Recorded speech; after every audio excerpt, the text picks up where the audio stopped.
오늘 여기 제일 처음에 예수께서 제자들에게 하신 말씀이 바리새인들의 누룩을 곧 외식을 주의하라.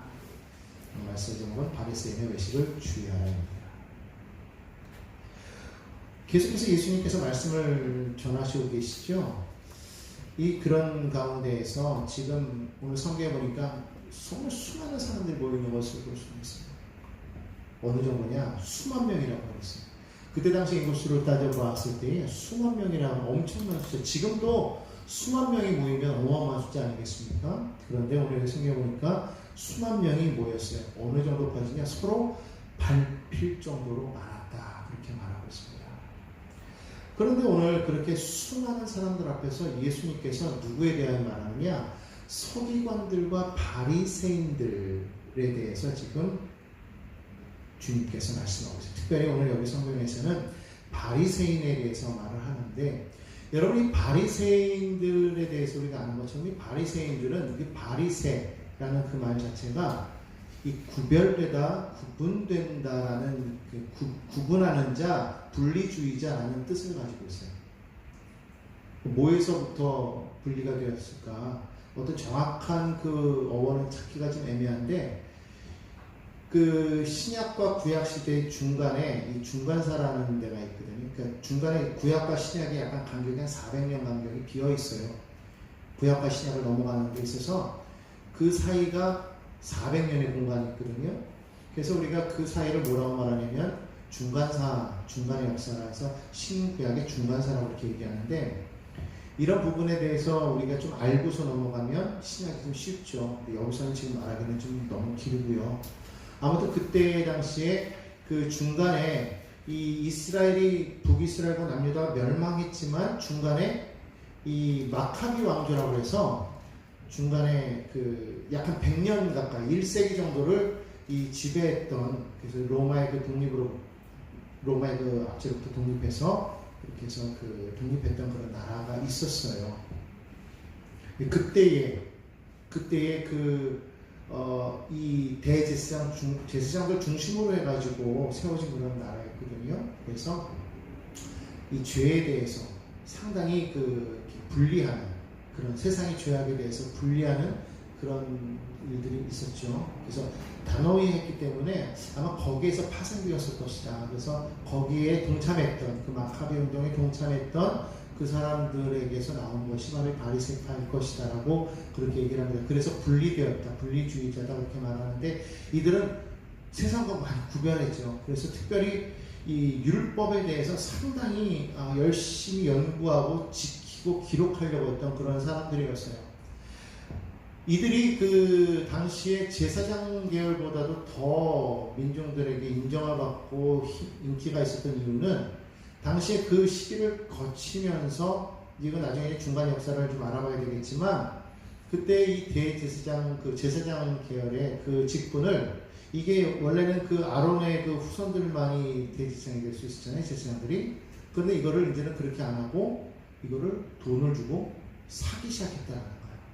돈을 주고 매점매색을 했다는 것이죠. 그래서 직분을 샀기 때문에, 사실 그때 당시 원래 그 대제사장은 대제사장이 죽으면 그 다음 사람의 자녀가 이어가게끔 되어 있는데, 예수님 시대에는 자세히 보면 대제사장이 둘이 같이 있었던 때도 있잖아요. 뭐 가야바와 안나스 같이 장인과 사위가 같이 제사장을 하는 그런 경우도 있었단 말이죠. 그러니까 돈을 주고 산 자리였었기 때문에, 사실 그 일반 그 백성들이 보았을 때는 제사장들에 대한 것보다는 오히려 이 바리새인들에 대해서 더 그들을 믿고 따랐다는 것이죠. 왜냐하면 그들은 철저하게 율법 중심, 하나님 말씀 중심으로 서 있었던 그런 사람들이었었기 때문에. 자, 그렇게 그러한 사람들이었었는데, 그런데 이들이 계속해서 이 율법을 지키다 보니까 율법을 몇 가지까지 만들었다고 해서, 원래 하나님께서 모세를 통해 주신 율법이 10가지죠. 그런데 그것이 613가지까지 늘었단 말이에요. 그러니까 이것을 하나하나 계속적으로 지켜나가려고 하다 보니까 좀 그 부분에 대해서 아주 강경하게 했죠. 이 율법을 못 지키는 사람에 대해서 정죄하고. 그러다 보니까 나중에는 이것이 하나님께서 원래 이스라엘 백성들에게 주신 그 원 의도와는 다르게 율법 자체에 묶여버리게 된 거죠. 하나님께서 율법을 주신 이유는 무엇이었습니까? 생명을 구하기 위한 거 아니겠어요? 죽지 않도록 하기 위한 것이죠. 다시 말하면은 우리가 죄인이기 때문에 하나님으로부터 우리가 분리되어진, 우리가 하나님 앞에서 우리가 죄인이었잖아요. 그렇죠? 그런데 하나님께서 그들을 백성으로 삼으시겠다고 말씀하시면서 하나의 법을 주신 거예요. 그래서 요 안에서 너희가 살 수 있다라는 것이죠. 요 안에 있으면 너희가 안전하다라는 것이죠. 전에도 말씀드렸지만 법이라는 것은 우리를 얽매이기 위해서 하는 것이 아니라 우리가 살아가는 데 있어서 서로 간에 부딪힘이 없도록 하기 위한 어떤 하나의 기준점을 둔 거 아니겠어요? 그래서 그걸 통해서 우리가 살 수 있도록 하나의 그 경고를 주었다, 그렇게 말할 수 있어요. 파란불, 빨간불이라는 것을 우리가 정함으로 인해서 파란불에 건너가고 빨간불에 멈추는 것이 있었기 때문에 우리가 편리하죠. 그것이 아니면 좀 불편하지 않겠어요? 그죠? 그게 그와 같은 거예요. 법이라는 것이 우리가 그것을 딱 통해서 경고라는 것이 이것을 통해서 우리를 얽매이려고 하는 것이 아니라 이걸 통해서 우리를 그 위험에서 건지도록 하기 위해서 법이라는 게 주어진 거죠. 하나님께서 우리에게 주신 하나의 생명의 선이라고 말할 수가 있어요. 그런데 이것이 오히려 이제는 어떻게 되어갑니까? 오히려 더 사람을 얽매이는 그런 도구로 그렇게 활용되어져 버렸다는 것이죠. 아무튼 그렇게 바리새인들이 정말 율법을 연구하고 율법대로 살려고 했는데도 불구하고 오늘 예수님께서는 뭐라고 말하느냐? 바리새인들의 외식을 주의하라고 그렇게 말씀하고 있습니다. 처음에는 정말 순수했다는 거예요. 정말 열심히 했다는 것이죠. 그런데 그랬던 사람들이 좀 어떻게 되었다는 거예요? 변했다는 거예요. 그죠? 어떻게 변했을까? 마태복음에 보니까요, 23장에 보면은 이렇게 말하고 있어요. 25절로부터 제가 한번 읽어보겠습니다. 마태복음 23장인데 한번 찾아보실 분들은 찾아보셔도 됩니다. 25절 말씀에 보면 이렇게 나와요. 화 있을진저 외식하는 서기관들과 바리새인들이여 잔과 대접의 겉은 깨끗이 하되 그 안에는 탐욕과 방탕으로 가득하게 하는도다. 그렇게 말하고 있어요. 그러니까 지금 이 바리새인들에 있어서 이 외식은 뭐냐면 그 안에 무엇이 지금 가득했다고 이렇게 말하고 있습니까? 탐욕이 가득하다, 방탕이 가득하다. 보이는 것은 상당히 깨끗해요. 겉으로는 상당히 율법주의적이고 거룩해 보이고 순수해 보이고 정말 뭐라고 해야 됩니까? 좀 구별된 그런 모습으로 보이는데 실제로 그 안에 무엇이 가득했다고 말하는 거예요? 탐욕이 가득했다. 근데 성경에서 탐욕은 뭐라고 그랬습니까? 우상숭배라고 했거든요. 결국엔 그들이 하나님 앞에서 올바르게 서지 못하여 있음을 분명하게 보여주고 있어요. 그래서 26절에 보니까 이들을 뭐라고 말하느냐? 눈먼 바리새인이다. 그렇게 말하고 있어요. 눈이 멀었다는 거예요.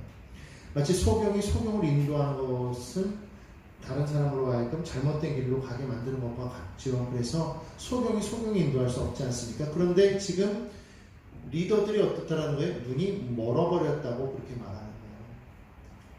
구분할 줄 모른다는 것이죠. 속과 겉이 지금 다르다. 그렇게 말하고 있습니다. 그래서 겉으로는 상당히 화려합니다. 겉으로는 상당히 아주 뭐랄까 믿음이 있는 것 같아요. 아주 예배에 충실하고 정말 하나님의 말씀대로 살아가는 것 같아요. 근데 그 안에는 뭐가 있느냐? 온갖 더러운 것이 가득하다고 성경은 말합니다. 그러니까 우리가 정말 하나님 앞에서 정말 열심히 하는 것 같은데 실제로는 그러지 못할 때 이걸 뭐라고 말하고 있냐면 외식하고 있다고 그랬습니다. 자, 그러면 더 정확하게 말할 때 지금 여기 성경에 보니까 마태복음 23장에서 말할 때 이 탐욕과 방탕에 대해서 말하면서 모든 더러운 것에 대해서 말하면서 안에 외식과 불법이 가득하다고 말했는데 그럼 그것이 정확하게 무엇이냐라고 했더니 마태복음 6장 1절에 이렇게 말하고 있어요. 사람에게 보이려고 그들 앞에서 자신의 의를 행했다라는 거예요. 예수께서 말씀하시기를 사람에게 보이려고 너의 의를 드러내지 말라 이렇게 말하고 있습니다. 그걸 주의하라 말하고 그러니까 정확하게 말하면 외식하지 말라 이건 뭐예요? 사람에게 보이려고 행하지 말아라.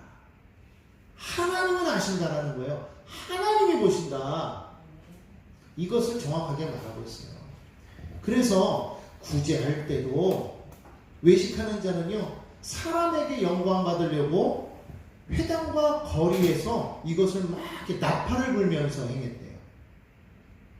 왜 요즘 말로 하면은 연말에 되면은 불우이웃 돕는다고 하면서 이렇게 뭐 쌓아놓고 사진 찍고 그거 이렇게 생색내는 그런 거 있잖아요.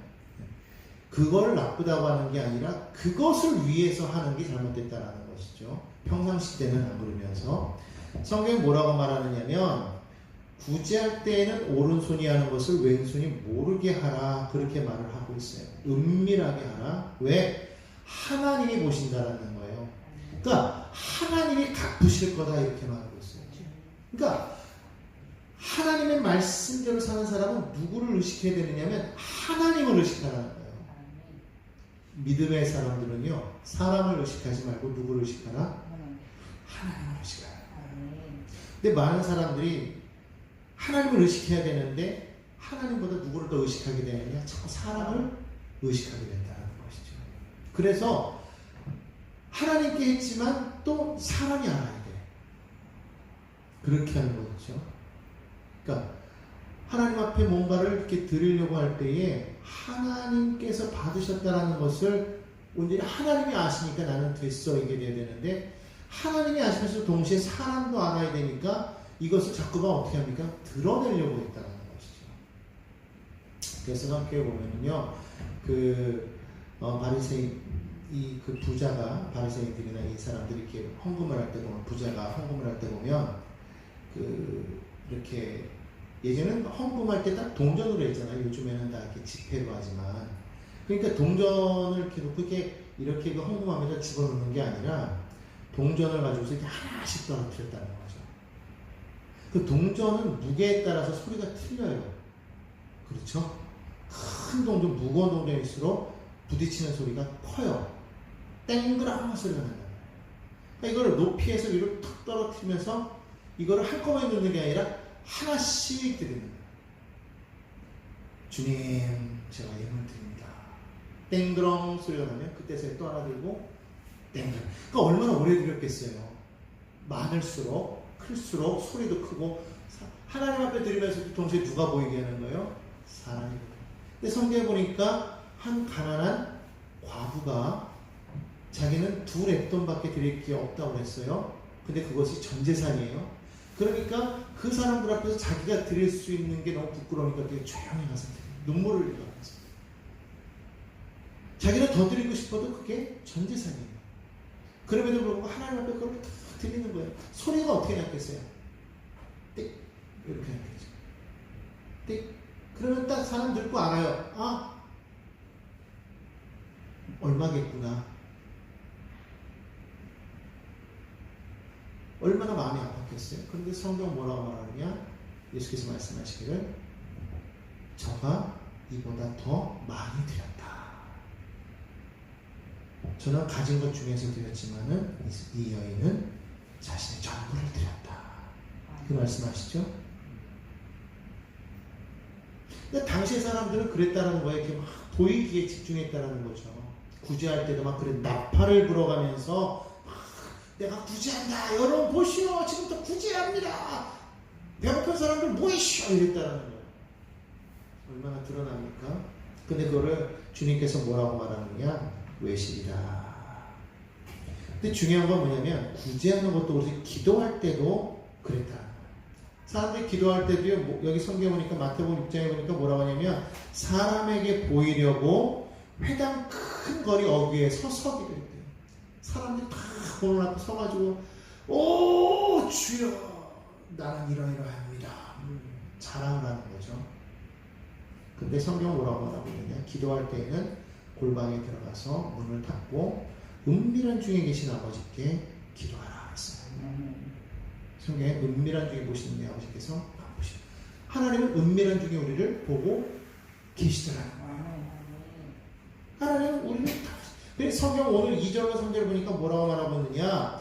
감추인 것이 드러나지 않을 것이 없고 숨긴 것이 알려지지 않을 것이 없나니 이러므로 너희가 어두운 데서 말한 것이 광명한 데서 들리고 너희가 골방에서 귀에서 말한 것이 지붕 위에서 전파되리라.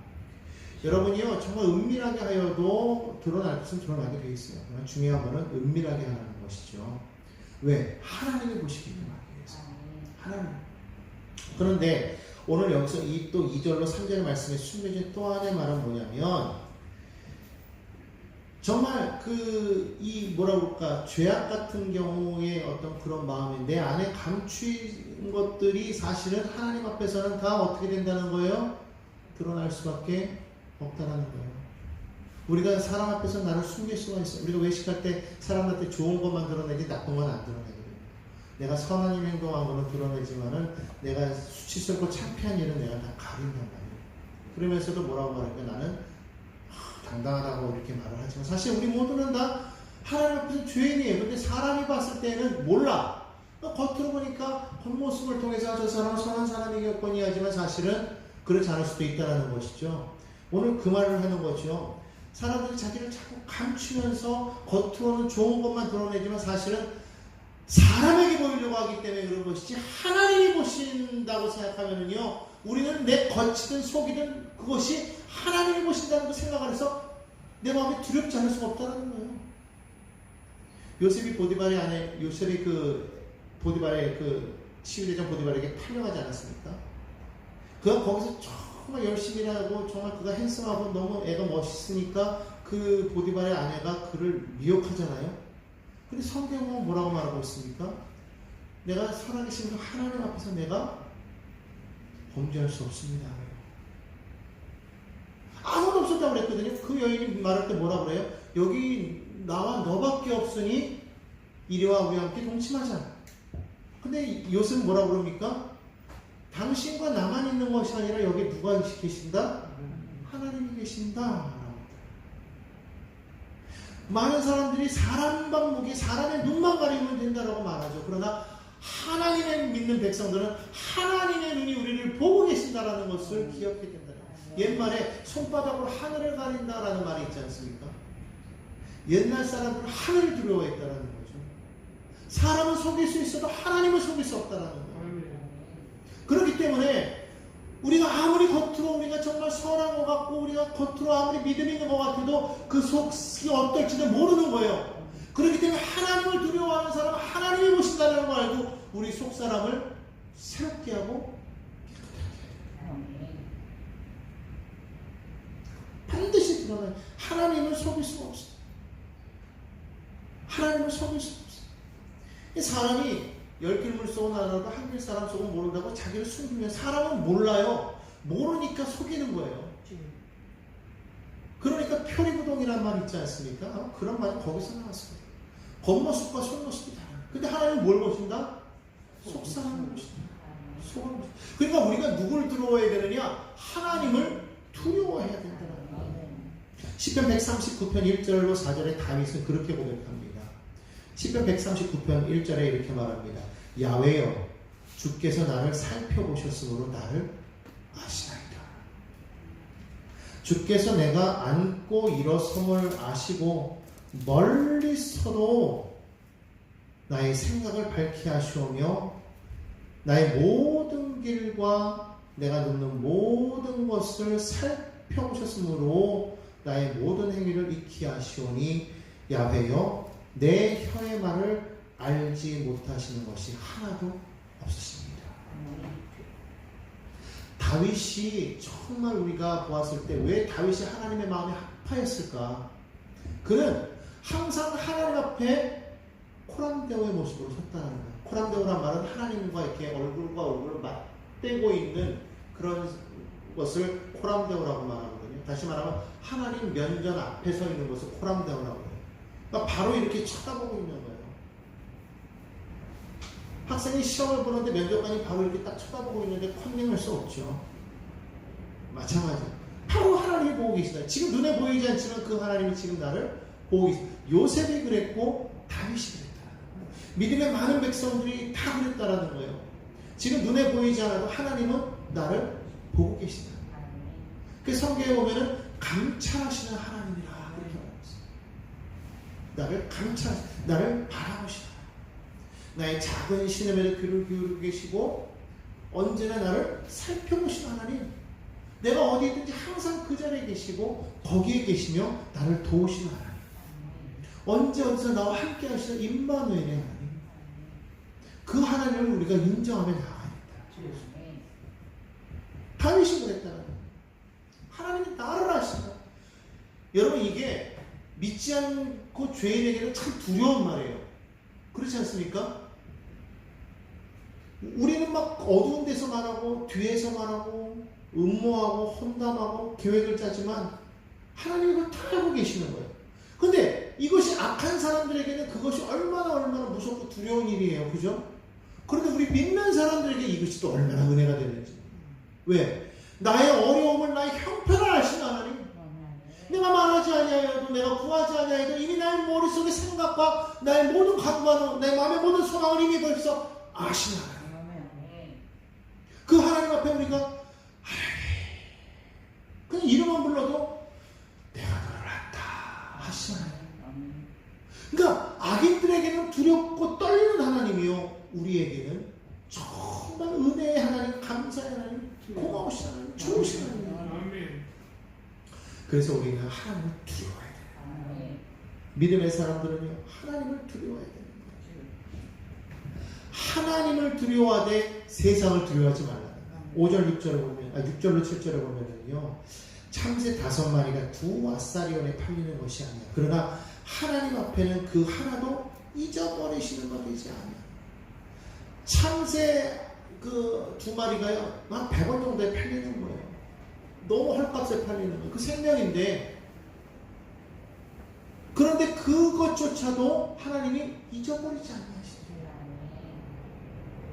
우리는 그냥 벌레 하나 뭐 어떤 그런 참새 하나 이런 거 하나 그냥 대수롭지 않게 생각하잖아요. 요즘에 보면은 뭐 개들 키우다가 막 길거리에 막 버리잖아요. 너무너무 그러잖아요. 하나님은요 그 하나하나를요 다 하신다. 더군다나 뭐라고 말씀하고 계시느냐 7절에 보니까 너희에게는 우리죠 심지어 머리털까지도 다 세신다. 아멘. 너의 머리털 하나도 다 센다. 여러분 뭐 우리 머리가요 하루에도 계속 빠집니다. 뭐 어떤 사람은 뭐 최소 평균적으로 50개씩 빠진대요. 일반 사람들도요. 더 많이 빠지는 사람들. 어떤 사람도 머리가 또 낫기도 하잖아요. 그걸 하나님이 다 일일이 계수하신다. 그게 사람의 숫자를 계수하는 것이 아니라 그 사람의 그 하나하나, 그 세포 하나하나까지도 하나님이 이미 다 세고 계시더라. 다 알고 계시더라. 그러니까 너희는 뭐 하지 마라? 두려워하지 마라. 뭘 두려워하지 말라는 거야? 세상을 두려워하지 마라. 왜? 하나님이 아신다. 그러면서 하신 말씀은 뭐예요? 참새도 기억하시는 하나님이 참새도 기억하시 하나님 너희를 기억하지 않겠느냐는 거예요. 그런데 그 너희는 이 참새보다 더 어떻다? 귀하다. 참새는 뭐를 대변하는 겁니까? 만물을 대변하는 거예요. 세상 모든 만물보다도 너희가 더 귀하다. 주님이 말씀합니다. 오늘 여러분 하나님 앞에서 여러분이 얼마나 귀한 존재임을 잊지 마시기 바랍니다. 내 삶이 힘들고 어려울 때 하나님께 말하죠. 하나님 나는 하나님 앞에 아무것도 아닌가요? 하나님 왜 나에게는 이런 어려움이 다가오나요? 왜 누구에게는 있는 복이 나에게는 없을까요? 하나님 내가 많이 죄를 져서 그런가요? 아니면 내가 못나서 그런가요? 내가 하나님 정말 죄인이라서 아니에요. 하나님은 우리를 귀하다고 여기십니다. 안 된다라고 생각하는 것이 아니라 하나님이 아신다 믿고 그냥 하나님 앞에 전적으로 맡기는 거예요. 하나님과 함께 하는 거예요. 그럼 하나님이 책임져 주시겠다고 말씀해요. 근데 우리 마음이요 자꾸 요동하는 거예요. 알면서도 자꾸 요동하는 거예요. 그러니까 하나님께 나아가지 못하고 자꾸 누구에게 가는 거예요? 사람에게. 하나님 앞에 엎드려 기도하지 않고 자꾸 사람을 붙잡고 얘기하는 거예요. 자꾸 자꾸 사람 붙잡고 얘기하는 거예요. 자꾸 사람과 의논하는 거예요. 근데 하나님은 그러지 말라는 거예요. 그냥 아버지가 아시니 하나님 앞에 그냥 엎드리라는 거예요. 아멘. 율법을 우리가 다 몰라도 돼요. 율법은요, 그냥 어릴 때 농학 선생과 같아요. 그냥 우리가 모르니까 모르기 때문에 그냥 이렇게 하는 거야 라고 이렇게 가르쳐주는 그런 선생님 같은 거예요. 크고 나서 필요가 없는 거죠. 이미 그 율법을 완성시키신 이가 오셨어요. 누가? 예수께서 오셨단 말이에요. 예수께서 이미 이 땅에 오셔서 율법을 다 완성시켜 버리셨어요. 다 끝내버리셨어요. 우리에게 뭘 주셨어요? 생명과 자유를 주셨어요. 하나님의 자녀가 되는 권세를 주셨어요. 세상 환경이 우리를 자꾸 넘어뜨리려고 합니다. 자꾸 무너뜨리려고 해요. 왜? 사단은요, 아직까지 끝나지 않았다는 거예요. 자꾸 한 영혼이라도 끌어당기려는 거예요. 비록 예수가 와서 이 땅에서 모든 자기의 권세를 다 빼앗아갔지만, 그러나 여전히 모르는 사람들에게 자기가 왕인 거예요. 그러니까 자꾸 우리를 넘어뜨리려고, 생각 속에 자꾸만 불의를 가져다주고, 불신을 가져다주고, 의심을 가져다주고, 미움을 가져다주고, 자꾸 인간적인 계획을 자꾸 심어넣어주는 거예요. 우리가 하나님을 정말 두려워하면요, 삶의 모든 형편 가운데서 그냥 맡기는 거예요. 우리가 죽어도 하나님이 나를 책임져 주실 거 아니냐. 사실 우리가 지금 살아가는데 얼마나 힘듭니까? 너무 힘들어요. 어려워. 도대체 인간의 계산으로는 나아갈 길이 없어요. 그런데 하나님이 우리에게 뭘 보시느냐? 끝까지 하나님을 믿고 따르는지를 보시는 거예요. 끝까지 보시는 거예요. 여리고성을 돌 때도 보십시오. 나만 장군이 요단강에 물을 담글 때도 보십시오. 중간에 아무 일이 안 일어나. 끝까지 보시고, 끝까지 참고 기다리시는 보시는 거예요. 우리가 그 하나님 믿고 그냥 믿음으로 발을 딛고 나아가니까요, 기적이 일어나더라는 거예요. 그 사람과 과부가 엘리야라는 그 선지자를 만났을 때 그 사람하고 나는 생명부지의 사람인데, 미친 사람도 아니고 지금 나는 지금 없어서 힘들어 죽겠는데 죽겠다는 사람 지금 도와주지는 못할 망정 있는 거 뺏어가지고 마지막 만찬인데 그걸 달라고 그랬을 때 어떻게 줍니까? 근데 그에게서 하나님을 도왔죠. 아마 소식을 들었을 거예요. 바알의 선지자들, 이긴 선지자들아. 소문이 시동까지 왔겠죠. 왜냐면 갈멜산에서 거기가 그렇게 먼 거리는 아니었기 때문에. 사실 그때는 아직 그 얘기가 없었구나. 그 얘기가 없었으니까 몰랐을 수도 있겠다. 근데 아무튼 이 여인이 엘리야라는 그 선지자를 바라보면서 그가 그거를 줄 수 있었을 때 사실 그 큰 믿음이거든요. 그런데 주었더니 어떤 일이 일어났어요? 더 큰 역사가 일어났어요. 사실요, 어차피 죽을 인생 아니었어요. 이거 먹고 죽나 안 먹고 죽나 똑같은 거예요. 사실 안 주는 것보다 주는 게 더 쉬워요. 그럴 수 있잖아요. 어차피 나 죽을 거, 에이, 나 가진 거 너 가져. 이럴 수 있잖아요, 우리. 근데 나 이제 더 이상 없으니까. 에이, 그래, 너 가져라. 너 가고, 난 어차피 끝이야. 쉽게 할 수 있거든요. 근데 그게 사실 어려워요, 또. 그런데 한편으로는 쉬워. 이거 사실 얼마 아니기 때문에 칭찬 안 할 수 있거든요. 그럴 때 믿음이 더 나을 수 있어요. 극한 상황까지 갈 때요, 그때 정말 하나님 뭘 보시냐면 우리 믿음 보시는 거예요. 내가 할 수 없을 때 손 놓기를 바라시는 거예요. 끝까지 하나님 앞에 내가 놓기를 그러니까 처음부터 놓으면은요 바로 응답하시는데 안 놓고 끝까지 버티니까 놓을 때까지 기다리는 거. 여러분 그거 아시잖아요. 그 수영 그 안전요원들이 하는 얘기 있어요. 물에 빠진 사람 처음부터 안 도와준대잖아요. 다 아시죠? 물에 빠진 사람 살려달라고 막 그래도 지켜본대잖아요. 한 번, 두 번, 세 번 들어갔다 나올 때까지 계속 지켜본대잖아요. 근처까지 가서 안 잡고 있다가 세 번째 들어갈 때 그때 들어가서 머리채 잡고 나오거든요. 왜? 안 그러면 같이 죽는데요. 물에 빠진 사람 힘이요 어마어마한데요. 아무리 안전요원이라도 물에 빠진 사람한테 딱 잡히면은요 둘이 같이 들어간대요. 같이 죽는 거예요. 하나님이 뭘 보시냐면 하나님의 능력의 손을 붙잡을 때까지 놓지 않으시고 그냥 가만히 두시는 거예요. 그러니까 우리가 정말 하나님 앞에서는 뭐 해야 되냐면 그거를 알고 그냥 내놔. 진짜 복 있는 사람은요 하나님 앞에 그냥 바로 맡기는 거예요. 믿습니다. 아멘. 나의 힘을 딱 놔야 돼. 내 힘을 빼야 돼. 물에 빠진 사람이 물에 뜨는 방법은 그냥 힘을 빼면 물에 뜬대잖아요. 힘을 빼야 돼. 그래 그때 하나님의 능력이 나와. 자꾸 내 힘으로 뭔가 어떻게 안간힘을 쓰려고 하다 보니까 믿습니다 하면서도 자꾸 믿지 못하고 자꾸 사람 찾아가고 믿습니다 자꾸 옆을 찾아가고 자꾸 그러니까 안 되는. 그 마음이 막 괴롭지, 힘들죠, 무겁죠. 그냥 죽어야 돼. 하나님 앞에. 아버지 난 못해요. 그럼 하나님 하실 줄 믿습니다. 다 맡겨버려. 내가 할 수 있을 때 아무것도 안 하고 하지 말라는 게 아니라 내가 정말 뭔가 할 수 있는 거는 해야죠. 근데 내가 뭔가 할 수도 없어요. 사방으로 우겨싸임을 당하였어요. 앞으로 봐도 뒤로 안 계시고 뒤를 봐도 주가 안 계시고 사방으로 둘러봐도 아무것도 안 보일 때 그분이 나와 함께 하신다는 거예요. 그러니까 그때 정말 내가 아무것도 할 수 없을 그때에 주님이 나를 하신다. 함께 우리 머리카락까지도 헤아리시는 그분이 나의 상황을 세밀하고 정밀하게 알고 계십니다. 그래서 우리는 누구를 두려워해야 되느냐? 마땅히 두려워할 자를 두려워. 5절 말씀이 그거예요. 마땅히 두려워할 자를 두려워하라. 마땅히 두려워할 자를 두려워하라. 어떤 자입니까? 그가 우리를요 지옥에 던질 수 있는, 우리를 죽일 수도 있지만 지옥에도 던질 수 있는 분이 바로 그분이라는 거예요. 그러니까 우리가 정말 두려워야 될 것은 우리 환경이 아니고 사람이 아니고 누굴 두려워야 된다? 하나님을 두려워야 된다.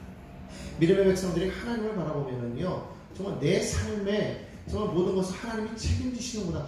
요즘같이 사실 두려울 때가 어디 있어요? 너무 무서웠을 때 어깨 부딪혔다고 20대 청년 가지고 고등학생 죽인 사건, 30대가 자기 어머니 죽고 도망간 사건, 요즘 뉴스를 보면 다 이런 뉴스예요. 이런 뉴스를 바라보면 여러분 얼마나 두렵습니까? 나가기가 겁나요. 그렇잖아요. 너무너무 두려운 이런 세상 속에 우리가 살아가고 있는데 하나님을 두려워하라. 세상을 두려워하지 말고 하나님을 두려워하라. 그래서 우리가 이 세상을 살아가면서 우리가 정말 하나님을 우리가 두려워합니다 라고 말로는 하나님 두려워합니다. 이 두려워한다는 게 뭐냐면 공외, 경외라는 말이거든요. 하나님 내가 주님을 경외합니다 라고 말하지만 실제로 하나님을 두려워하지 않는 우리가 대부분이라는 거예요. 왜? 하나님을 믿습니다 하면서도 우리는 나가서 세상처럼 살아가기 때문에 뭔가 죄를 짓고 살아간다는 거예요. 죄를 짓고 살아간다는 말은 무슨 말이냐면 하나님을 인정하지 않는다는 거예요. 내가 무슨 뭐 살인죄를 저질러서 아니면 무슨 내가 뭐 강도짓을 저질러서 그게 죄가 아니라 하나님을 인정하면 그걸 하지 않아요.